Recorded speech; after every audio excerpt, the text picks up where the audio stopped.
ជំរាបសួរប្រិយមិត្តទាំងអស់គ្នា Hello សួស្តីអ្នកទាំងអស់គ្នាឥឡូវនេះជួបជាមួយនឹងមានសារជាថ្មីជាមួយនឹងរឿងថ្មីណាគឺថាថ្ងៃនេះមានបានលើករឿងមួយដែលល្អមើលខ្លាំងមែនតើហើយចំណែកឯតួវិញគឺថាឡើងស្អាតហើយចំណែកសាច់រឿងវិញក៏ល្អមើលដែរគឺមានទាំងកំ pl ែងទាំងសบายរីករាយអីអញ្ចឹងណាហើយអត់មានគឺថាលើកយកតែរឿងណាដែលល្អមើលទេអញ្ចឹងគឺមិនឲ្យអ្នកទាំងអស់គ្នាខកបំណងទេណាគឺថាចូលតាមដានជាមួយមានទាំងអស់គ្នាណាផ្ដើមនៃសាច់រឿងដំបូងរបស់យើងគឺបង្ហាញពីតួបឋមកូនស្រីរបស់យើងនេះឯងដែលពេលនេះគេកំពុងតែរាំយ៉ាងល្វត់ល្វន់នៅទីធ្លាសាធារណៈតែម្ដងណាសំខាន់ពេលនេះគឺថាអត់ខ្វល់ពីអ្នកណាទាំងអស់សំខាន់គឺខ្ញុំចង់រាំចាក៏ព្រោះតែគេគឺជាមនុស្សដែលចូលចិត្តខាងសិល្បៈស្ដាប់តន្ត្រីស្ដាប់ចម្រៀងនិងចូលចិត្តនឹងការរាំផងដែរណាព្រោះនៅពេលដែលគេបានរាំគឺធ្វើឲ្យគេសប្បាយចិត្តនិងរីករាយខ្លាំងមែនតើបន្ទាប់មកកូនសិស្សរបស់យើងក៏បានឡើងជិះឡានក្រុងណា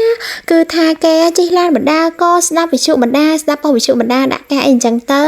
ហើយពេលហ្នឹងក៏ដល់ពេលពិធីករណីប៉ុស្តិ៍វិទ្យុក៏បាននិយាយពីប្រធានបទមួយគឺប្រធានបទតទៅជាមួយនឹងខ្សែពណ៌ក្រហមគឺដូចជាខ្សែនិស្ស័យស្នេហ៍សម្រាប់មនុស្សម្នាក់អីអញ្ចឹងទៅគឺជានិស្ស័យស្នេហ៍ដូចជាយើងធ្លាប់មើលក្នុងរឿងចិនរឿងអីអញ្ចឹងណាហើយពេលហ្នឹងដែរប្រធានករណីក៏និយាយថាបើសិនជាយើងចង់ដឹងថាតើនៅជុំវិញខ្លួនយើងនេះមនុស្សដែលមាននិស្ស័យស្នេហ៍ពណ៌ក្រហមជាមួយនឹងយើងមានឬអត់យើងដែលគ្រាន់តែលើកម្រាមកូនដៃរួចក៏ចង្អុលទៅកាន់នរណាម្នាក់ដែលនៅជុំវិញខ្លួននឹងយើងនឹងអញ្ចឹងទៅបើសិនជាគេជាគូប្រែរបស់យើងមែនយើងនឹងឃើញណាហើយដោយសារតែការចង់ដឹងនឹងអនុវត្តភ្លាមផងនោះពេលនេះដែរកូនស្រីរបស់យើងក៏បានលើកម្រាមដៃគឺថាលើកម្រាមកូនដៃចង្អុលទៅហើយក៏ស្វែងរកមើលណាហើយពេលហ្នឹងគេក៏ចង្អុលទៅមើលឃើញ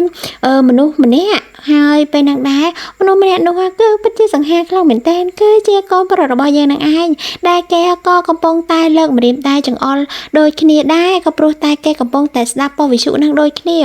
គឺថាឡើងនិស្ស័យតែម្ដងណាដោយគ្រាន់តែក្រឡេកឃើញគ្នាភ្លាមខ្សែភ្នែកអ្នកទាំងពីរឡើងហាក់ត្របាញ់ចូលគ្នាតែម្ដងធ្វើឲ្យពួកគេម្នាក់គឺថាឡើងអ៊ីនរៀងខ្លួនតែម្ដងណាគឺមានចការអ៊ីនព្រៀងគ្នាជាខ្លាំងគឺថាតែវគ្គមួយទេគឺថាឡើងកូនរបស់យើងទាំងពីរនាក់នេះមើលទៅឡើងអ៊ីនគ្នាតែម្ដងណាដោយសារតែអ៊ីនខ្លាំងពេកពេលនេះគឺថាឡើងធ្វើឲ្យជ្រុះស្រោមជើងតែម្ដងគឺថាស្រោមជើងនៅពេលដែលគេពាក់ហាត់រាំហ្មងហើយពេលហ្នឹងដែរកូនស្រីរបស់យើងក៏បានចុចកណ្ដឹងចុះទៅមុនគឺដោយសារតែអ៊ីនខ្លាំងពេកអ៊ីនជាមួយនឹងបងខ្លាំងពេកដោយគេមិនបានដឹងថាតើគេបានបាត់របស់អីអញ្ចឹងទេគឺមិនបានមើលឲ្យបានគ្រប់ជ្រុងជ្រោយឯណាហើយបន្តមកទៀតគេក៏បានចុះពីលើឡានហើយគេក៏បានរកមើលអាវ៉ារបស់គេក៏ឃើញថាគឺគេបានបាត់នៅស្រោមជើងរកមិនឃើញអីអញ្ចឹងណាហើយពេលហ្នឹងដែរកូនថោករបស់យើងនេះគេក៏បានស្រែកហៅអូនថានេះគឺជារបស់ឯងមែនទេដែលធ្វើឲ្យកូនចៃរបស់យើងនេះគឺថាគ្នារត់ឡើងស្លោតែម្ដងគឺទៅយកស្រោមចិត្តរបស់គេវិញតម្រាំតែបានណាគឺថាកូនស្រីរបស់យើងមានចការអាឡែឡក់ជាខ្លាំងតែម្ដងណាបន្តមកសាច់រឿងរបស់យើងក៏បានកាត់មក3ឆ្នាំក្រោយគឺថាលឿនខ្លាំងមែនតែនតែមើលបានប្រហែលនាទីសោះហើយដល់3ឆ្នាំទៅហើយមិនដឹងថាមានរឿងអីទេពេលនេះកូនប្រុសរបស់យើងនេះក៏បានដាក់ពាក្យលាឈប់ហើយឲ្យមានកំភ្លេចប្រាប់ទៅថាកូនថោករបស់យើងកូនប្រុសរបស់យើងគឺមានឈ្មោះថាជីនហុងសុកចំណែកឯតួបឋមកូនស្រីរបស់យើងគឺមានឈ្មោះថាសុងស៊ីអូនណាហើយកូនប្រុសរបស់យើងគឺគាត់đãធ្វើការងារខាងធនាគារហើយមុននឹងឈប់មេរបស់គាត់ក៏ឲ្យបញ្ជីឈ្មោះមនុស្សដែលចម្ពាក់លុយគាត់គឺមិនទាន់សងចម្ពាក់លុយក្រុមហ៊ុនមិនទាន់សងអីអញ្ចឹងណាគឺម្នាក់នោះគឺជាកូនស្រីរបស់យើងនឹងឯងគឺថាមានជាការចម្ពាក់បំណុលគេរង្វាន់ក៏អីអញ្ចឹងណាហើយមេរបស់គាត់ក៏ឲ្យហុងសុកនេះទៅទារបំណុលពីកូនបំណុលម្នាក់នឹងផងដែរកាត់មកដល់កូនបំណុលរបស់យើងនេះវិញពេលនេះគាត់ថាដេកមិនទាន់ងើបទេគឺឡើងថ្ងៃតែម្ដងណាតើតែលឺម៉ងរទៅស្ទុះក្រោកហើយតាំងមុខស្លន់បញ្ញាប់អីអញ្ចឹងទៅហើយមើលចរិតទៅដូចយ៉ាងណាខ្លះគ្នាយើងគឺខមមិនប្រាប់ឲ្យមានតិចមើលហើយតែពិតទៅគឺថាដូចជាមានអញ្ចឹងណាគឺថាតើដល់ម៉ងរទៅក្រោករួចគឺថាឡើងចរិតល្អខ្លាំងយកតែមែនតែណាហើយពេលនេះគឺថាកូនស្រីរបស់យើងគ្នារស់នៅតែម្នាក់ឯងទេហើយម៉ាក់របស់គេបានស្លាប់ទៅហើយណាហើយម្យ៉ាងទៀតថ្ងៃនេះក៏ជាថ្ងៃខួបកំណើតរបស់គេដែរបន្ទាប់មកគេក៏រត់មកកន្លែងស មកន្លែងដែលគេត្រូវវឹកហាត់រាំហ្មងប៉ុន្តែគ្រប់គ្នាគេឡើងចាក់ចេញអស់ទៅហើយម្នាក់មើលទៅដូចជាមិនសូវចូលចិត្តកូនស្រីរបស់យើងសោះមិនដឹងថាមានរឿងអ្វីនោះទេប៉ុន្តែយើងក៏ឃើញថាមានសិស្សច្បងម្នាក់ដែរគាត់នៅជួយបង្រៀនឲ្យកូនស្រីរបស់យើងហាត់រាំហ្មងដំបងក៏ហាត់តែមើលទៅដូចជាចុះសម្រងជាមួយនឹងគ្នាល្អណាស់គឺរវាងសិស្សច្បងហើយនឹង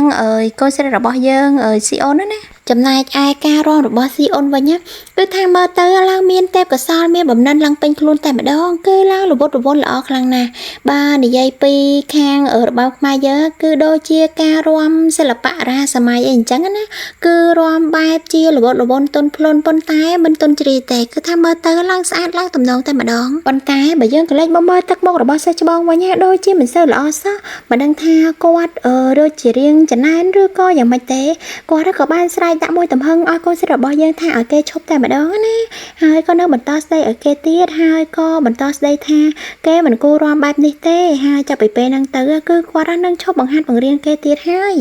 ដែលពីសម្ដីទាំងអស់នេះហើយធ្វើឲ្យកូនស្រីរបស់យើងស្ដាប់ទៅហើយក៏មានអារម្មណ៍ថាឈឺចាប់ខ្លាំងណាស់ហើយបន្ទាប់មកក៏កាត់មកដល់ហុងសុកហើយនឹងមិត្តរួមការងាររបស់គេផងដែរពេលនេះពួកគេក៏បានមកសាលារៀនរាំដែរកូនស្រីរបស់យើងកំពុងតែហាត់សមណាប្រហែលជាគេមករកកូនស្រីយើងដើម្បីទាបបំណុលឲ្យមើលទៅឆ្នេះហើយយើងចូលមកមើលស៊ីអូនវិញម្ដង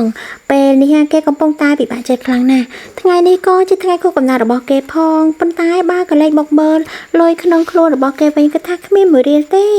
ហើយណាមួយក៏ត្រូវចំណាយគ្រប់មុខគ្រប់សពចំពោះតែម្ដងចំពោះការរស់នៅជាច្រើនទៀតដូចជាថ្លៃទឹកថ្លៃភ្លើងថ្លៃហ្គាសថ្លៃផ្ទះថ្លៃខោអាវសម្លៀកបំពាក់ចំណីអាហារអីចឹងទៅគឺថាឡើងច្រើនតែម្ដងណាគឺថាជីវិតរបស់គេឡើងវេទនាខ្លាំងណាស់វេទនាខ្លាំងតែម្ដងកូនបឋមរបស់ admin ណាគឺថារោគរាក់ជាង admin ទៀតណាកំពុងតែដេកសេមិនតាន់បាត់ផងពេលនេះម្ចាស់បំណុលក៏មកទាលុយល្មមគ្រាន់តែឃើញបែបនេះគឺថាស៊ីអូនកូនស្រីរបស់យើងនេះគឺថាឡើងដាក់មេប្រូចតែម្ដង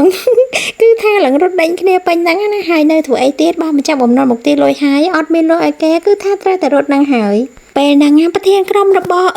ហុងសុកគឺថារត់ដេញកូនស្រីរបស់យើងឡើងពេញទីធ្លាសាលាហើយរត់ឡើងចង់ខ្យល់ហើយម្នាក់